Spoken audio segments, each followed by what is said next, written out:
Merci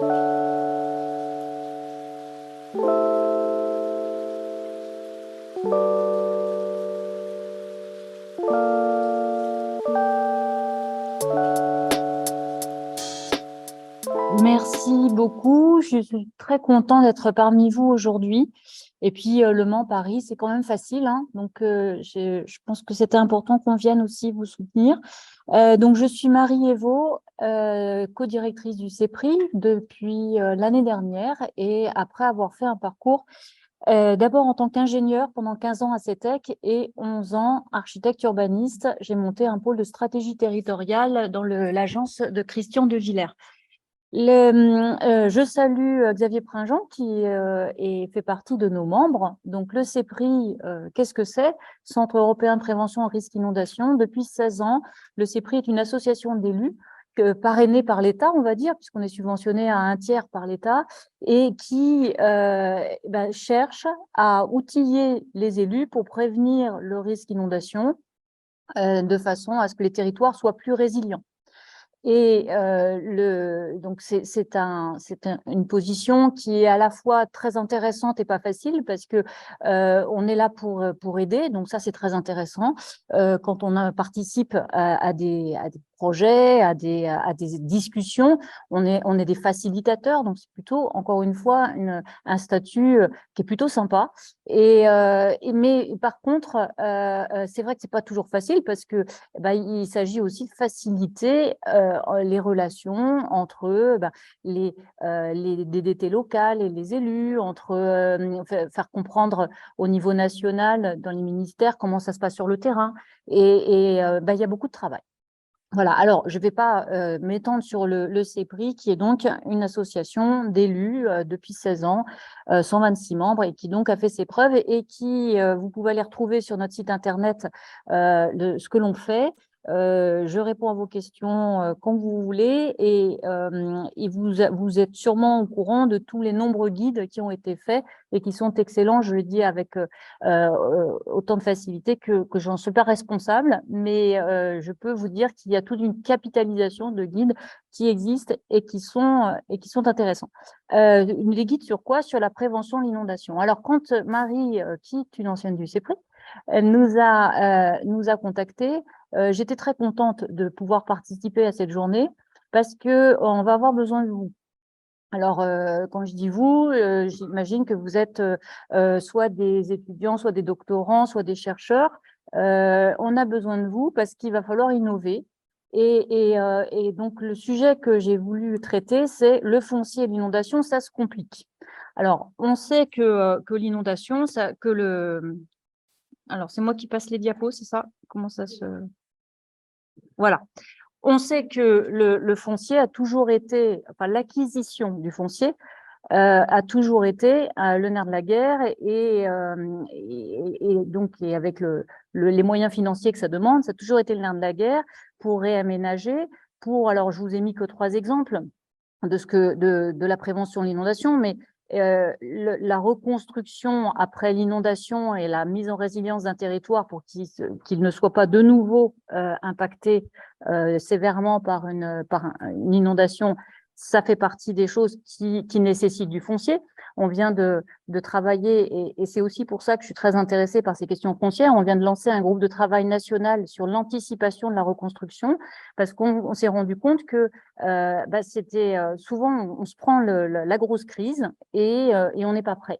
On n'est pas prêt. Alors, on est prêt peut-être un petit peu et encore sur la crise, parce que c'est vrai qu'il y a beaucoup de travaux qui ont été faits sur la gestion, l'anticipation de la crise, mais sur la post-crise qui va durer 5 à 10 ans, alors là, c'est voire 15, c'est le blackout total. Et ce que l'on constate, nous, c'est que à peine on s'est pris un coup, qu'on vous dit, bon, vous avez 1 an et demi pour vous redresser, vous avez des procédures un peu spéciales, un régime particulier pendant 1 an et demi, et puis après, pas de temps de convalescence, vous devez repartir dans la course à l'attractivité des territoires.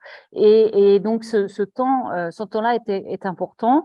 Et donc, nous, on travaille sur ces questions d'anticipation de la reconstruction, et on se rend compte que l'anticipation foncière, mais on va en parler, est un sujet qui n'est pas traité et sur lequel il va falloir trouver des solutions.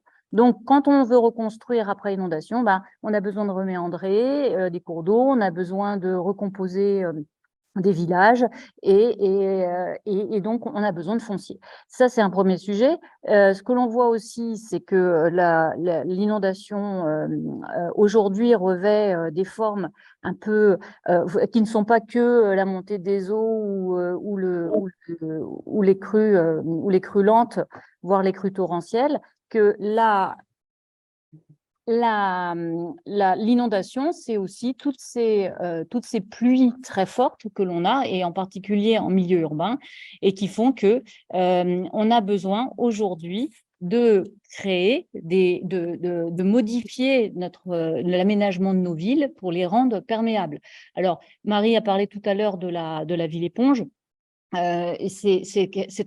Aujourd'hui, nous, on a beaucoup de membres du CEPRI, Lyon, Paris, qui nous disent aussi on veut être une ville éponge. Alors, c'est vrai que c'est un concept chinois, mais c'est très intéressant. Mais une ville éponge, ça demande du foncier aussi. Donc, on reconstruit, pour reconstruire après l'inondation, on a besoin de foncier. Pour rendre la ville perméable, on a besoin de foncier. Et puis, l'autre sujet que je vous ai mis en rouge exprès, c'est la délocalisation des enjeux qui existent en zone rouge. Et ça, en zone rouge du PPR, je pense que tout le monde l'avait compris. Et ça, c'est un vrai gros enjeu, parce qu'aujourd'hui, vous avez énormément d'habitants qui habitent en zone rouge, donc, et qui attendent la crue. Donc, qu'est-ce que l'on fait aujourd'hui pour délocaliser? C'est pas facile, et en particulier, c'est pas facile à cause de cette question du foncier. Alors, il existe des outils maîtrise foncière, vous les connaissez, la DUP. On va parler, avec la bouillie, tout à l'heure à Blois, on va parler de la zone d'aménagement différé, la ZAD. Vous connaissez aussi, Marie vient de parler du PPRI. Vous savez qu'il existe aussi des moyens financiers. Alors, j'ai fait exprès de commencer par les dons, parce qu'il faut savoir que ça existe. Il y a des villes qui donnent des hectares. Il y a le privé aussi qui peut participer à ça. L'État aussi peut faire donner à l'euro symbolique. Et puis, il y a ce fameux fonds Barnier. Mais on va en reparler. Ce fonds Barnier, il a aussi des limites. Alors, il existe des moyens, il existe des procédures et des moyens. Mais alors, pourquoi je dis que c'est compliqué et de plus en plus compliqué? Nous, on se rend compte que l'acquisition du foncier est de plus en plus un frein à la prévention de l'inondation et à la reconstruction. Et je fais exprès de dire de plus en plus. Je reparle exprès de la reconstruction. Quand on a été voir on a eu un échange avec le maire du Grand Bornand. Il nous a dit, nous, c'était compliqué, on a mis 8 à 10 ans. Alors vous savez, Grand Bornand, donc cet épisode meurtrier où il y a eu tout un camping, des gens qui sont morts principalement dans le camping. Et il nous a dit, on a réussi à reméandrer le cours d'eau parce qu'on a réussi à acquérir le foncier pas cher auprès des agriculteurs. Mais aujourd'hui, vous n'y arriveriez pas. Voilà, c'était un petit peu la teneur du maire. Et on se rend compte, en effet, que aujourd'hui, c'est de plus en plus compliqué. C'est ça qui m'intéresse, moi, dans ce que je veux faire passer comme message. C'est pas le foncier, c'est compliqué, mais c'est de plus en plus compliqué. Et c'est cette espèce de plus en plus qu'il va falloir arrêter, et c'est là-dessus qu'il faut qu'on réagisse, en fait. Alors, je voulais partager avec vous plusieurs constats. J'en ai sélectionné 5, pour y en avoir d'autres, mais des constats qui sont appuyés sur ce que l'on voit dans notre pratique. Donc, on va passer en revue ensemble la question du foncier trop cher, la question et pourquoi est-ce que ça pose un problème. Pour le fonds Barnier qui est mobilisable, ok, mais sous condition. Et puis, je ne sais pas si vous êtes au courant, mais le fonds Barnier, il est très éprouvé par les derniers événements, et en particulier la sécheresse, parce que le fonds Barnier, il n'est pas là que pour l'inondation. Donc, il y a même des questions sur la viabilité du fonds Barnier. Les mécanismes de rachat, on se rend compte qu'ils sont vraiment très longs et trop longs. Et ça, c'est quelque chose dont on n'avait pas conscience peut-être avant, et on en a de plus en plus conscience que acheter, et c'est devenu très, très long. Et puis, il y a d'autres sujets auxquels on ne pense pas, mais donc, dont on s'est rendu compte en faisant une enquête auprès des acteurs de la reconstruction récemment, c'est qu'on se rend compte que il y a des endroits où il n'est pas toujours facile d'accéder à un propriétaire. Donc, puisqu'on est en train de parler de foncier, ça vaut le coup d'en parler. Et enfin, moi, je voulais terminer sur la question de la multiplicité des propriétaires. Vous savez qu'en France, on a un parcellaire qui est quand même assez fin et c'est lié à un héritage agricole et c'est lié à notre code de la succession. Bon, je ne reviens pas là-dessus parce que je pense que vous êtes plus calé que moi sur ces questions-là. Mais là, du coup, quand on veut faire un projet, c'est très rare quand même que la majorité du projet, du foncier soit public. Et donc, on se heurte à la question des propriétaires, enfin, la multiplicité des propriétaires privés. Et ça, je voudrais vous en parler parce que on y a réfléchi et en particulier dans l'ancien boulot où j'étais. Alors, sur la question ce que je vous propose, c'est que je vous partage nos constats et puis je vous partage des pistes qui sont vraiment que des hypothèses et on est en train de s'atteler à cette question. C'est encore une fois pour ça que je suis contente d'être ici avec vous, parce que je pense que vous pouvez m'aider, vous pouvez nous aider au CEPRI à avancer sur ces questions. Je vous mets juste cette image, alors c'est un clin d'œil à Christian Piel, je ne sais pas s'il est déjà avec nous en visio, mais parce qu'il connaît bien cette opération, l'opération Charenton-Bercy, qui est juste de l'autre côté du périphérique, 1000 logements. Alors, je ne sais pas où ça en est dans la programmation, mais vous savez que le foncier dans les grandes villes, et en particulier à Paris, est très cher, et même en zone inondable. Et donc, ce projet qui est donc en zone fortement inondable, qui est d'ailleurs bien pensé par rapport à l'inondation, eh ben, c'est un projet où même si on le pense bien par rapport à l'inondation et que c'est assez exemplaire, eh bien, vous êtes quand même obligé, pour le rendre rentable, ce projet, eh ben, de densifier. Cette image, elle est assez parlante quand même. Et donc, densifier et, comme on dit vulgairement chez les architectes urbanistes, bourrer la chaîne, ça veut dire quoi? Ça veut dire faire venir beaucoup de monde. Et donc, 1000 logements, si multiplié par 2,5, ça fait quand même 2500 personnes qu'on va rajouter en zone inondable. Donc, c'est bien, on a une opération exemplaire, mais on rajoute 2500 personnes en zone inondable. Et donc, ça, c'est quand même embêtant. On préférait en ajouter moins. Voilà. Et donc, mais encore une fois, le nombre, enfin la densification, elle est liée à ce prix du foncier. Alors ça, c'est un exemple où on peut se poser la question de est-ce qu'une piste serait de réguler les prix. J'ai un deuxième exemple que je ne vous ai pas montré là, mais qui est à l'opposé, qui est à la montagne en zone rurale, près de la Suisse, mais en France, et où j'ai fait du terrain et on m'a montré des opérations de digues et puis un certain nombre d'outils de prévention de l'inondation. Et c'était justement après avoir discuté avec le maire du Grand Bornand dans le cadre d'un salon qui s'appelait Prévérisque l'année dernière. Et donc, ces visiteurs faisaient partie du salon. Et on venait d'entendre la veille, le maire du Grand Bornand nous parlait de l'inondation du parking, il nous montrait les images de l'inondation, donc je peux vous dire le choc dans lequel on était. Moi, c'est la première fois que je les voyais. Et le lendemain, on arrive, on voit des choses qui sont en place, où on nous dit que ce n'est pas tout à fait encore bien calé, enfin des levées de terre, et puis on voit un camping. Et donc, du coup, je dis bêtement, mais le camping, on est obligé de le laisser là. Et ils m'ont dit, bah oui, on n'a pas le choix parce qu'on n'a pas de foncier. Le foncier est trop cher. On est à côté de la Suisse et tout foncier est vendu pour faire des opérations de logement très, très, très chères.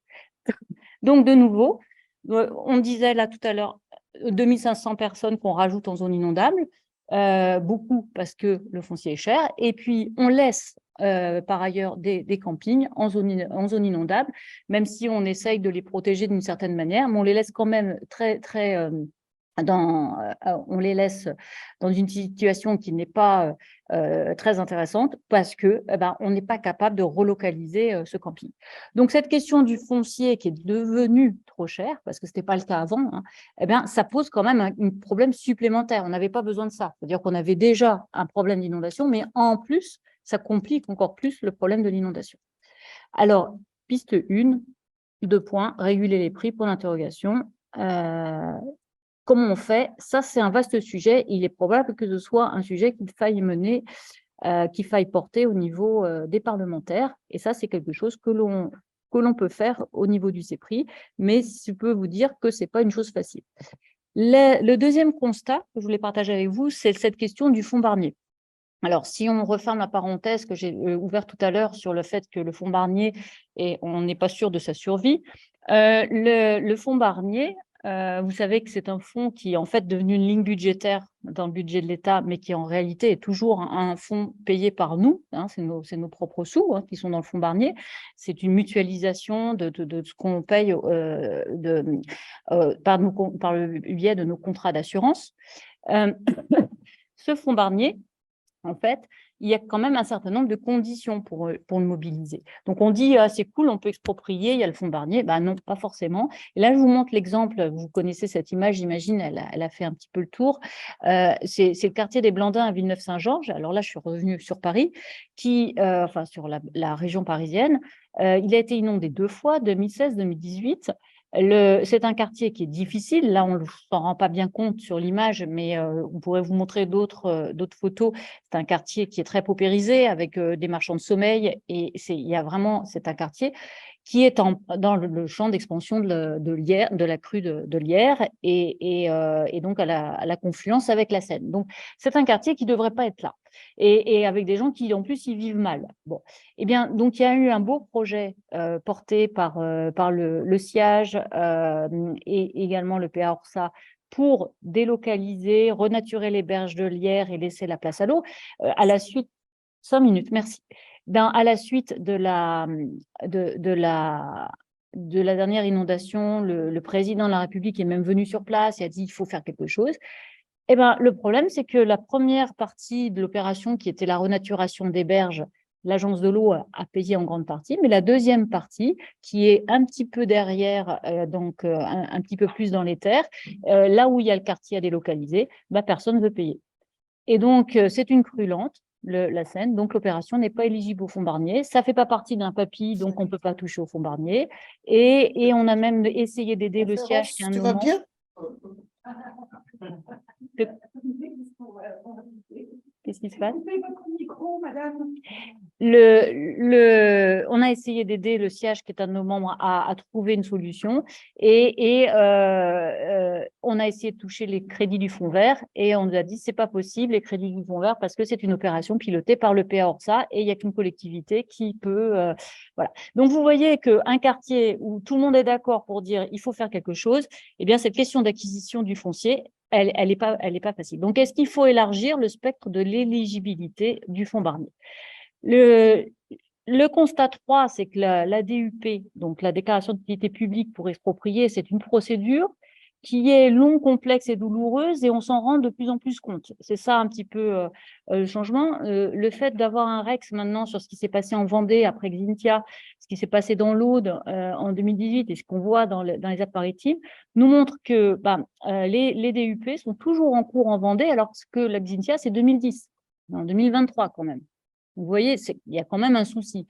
Dans l'Aude, c'est beaucoup plus récent, mais c'est pareil, les DUP, elles n'avancent pas. Et on voit même des propriétaires qui lancent des procédures contre les DUP, et ça, on l'a vu dans l'Aude, parce qu'il y a un profond attachement sentimental, bien sûr. Et le problème, c'est qu'on est en train... On confronte en fait le temps administratif avec un temps psychologique qui n'est pas du tout le même. Quelqu'un qui vient de subir une inondation, une crise, une catastrophe, on se rend bien compte par rapport à beaucoup d'exemples qu'on a vus et même au Québec, que ces gens, quand ils ont subi la catastrophe, ils ont envie de partir. Et c'est le moment où il faut justement leur apporter, acheter leurs biens et tout ça. Et 2 ans après, c'est fini. Ils veulent oublier, ils ont fait un déni psychologique, ils veulent oublier. Et c'est le moment où la machine administrative commence à embrayer et tout ça. Ben là, ils veulent plus lâcher. Alors là, on s'aperçoit aussi qu'il y a une absence de règles claires sur l'indemnisation post-crise. Et ça cristallise les tensions. Dans les Pyrénées, du côté de Lourdes, l'achat des biens pour revoir les cours d'eau a été fait au prix du marché, ça s'est bien passé. Mais dans les Alpes-Maritimes, il y a une décote, ça a un petit peu hurlé. Et puis à La Roya, les prix sont très bas. Donc, est-ce que la piste, c'est de dire il faut mettre le prix? Ou alors, est-ce que la piste, c'est de dire il faut faire de l'anticipation foncière en zone inondable? C'est ça dont je vous parlais tout à l'heure. Et là-dessus, comment on fait? Ça, c'est un truc à imaginer. Le 4e constat, je le disais tout à l'heure, c'est qu'il n'est pas toujours facile d'accéder aux propriétaires. Et encore une fois, sur les exemples de reconstruction, On voit qu'il y a un travail de fourmi qui a été fait. La Roya, vous savez que c'est près de l'Italie. Il y a des biens qui appartiennent à des familles italiennes avec un droit qui n'est pas le nôtre. Il y a des biens qui sont vacants. Il y a des successions qui n'ont pas abouti. Donc, c'est facile de dire qu'il faut acquérir le foncier, mais pas parfois. Il n'y a personne derrière l'écran. Et cette maison-là que vous voyez, elle est dans cet état-là depuis la catastrophe qui était en 2020. Elle n'a pas pu être rachetée, démolie. Et ça bloque, du coup, les travaux de confortement des berges. Donc, voilà comment les problèmes de foncier peuvent bloquer la prévention de l'inondation.